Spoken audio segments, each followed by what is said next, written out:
Hello po, kumusta po ang lahat? Mera Lisa po uli ito. Ayun guys, no, pag-usapan natin yung namatayan. No? Siguro ikaw, halos lahat naman tayo no, nakaranas na namatayan ng kapamilya, may kakilala ka na namatayan din sila, no? May kakilala kasi ako na namatay yung tatay nila. And naikwento niya nga na pumila sila sa mayor's office, no? Maaga pa lang, pumila na sila, and ilang oras din silang nagantay, nabigyan naman sila ng financial assistance. Pero alam mo ba kung magkano yung binigay? It's only 2,000 pesos. Maraming salamat sa 2,000 pesos, no? We appreciate, no? Kasi may naiabot. Kaya lang ang tanong, saan aabot ang 2,000 pesos? Lalo na kapag dito namatay sa Metro Manila ang kapamilya natin, no? Mahirap kasi mamatayan dito sa Metro Manila, no? Ang tatay ko nga ayaw niya mamatay dito sa Metro Manila eh. Ang ano kasi no, yun yung masaklap kasi lalo na kapag namatayan tapos hirap sa financial, yun yung nagiging problema, no?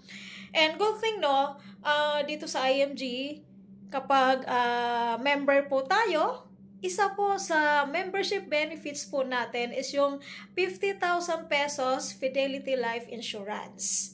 Na kapag namatay po ang IMG member, yun po ay makiklaim po yun ng pamilya, yung 50,000 pesos na yon.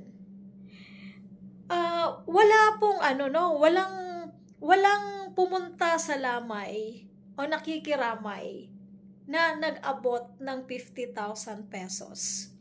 Kahit politiko, wala pong may magbibigay ng politiko ng 50,000 pesos sa namatayan.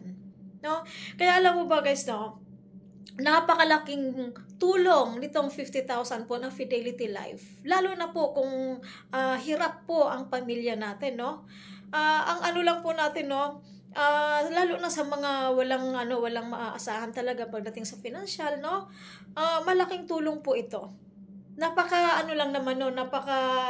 liit lang naman ang halaga ng membership fee natin dito sa IMG, pero marami pong mga benepisyo na makakatulong po sa iyo, makakatulong sa pamilya mo. So usap tayo po no para maipaliwanag po namin sa inyo paano maging IMG member and ano po yung mga benefits po na maa-access po natin maliban sa Fidelity Life Insurance.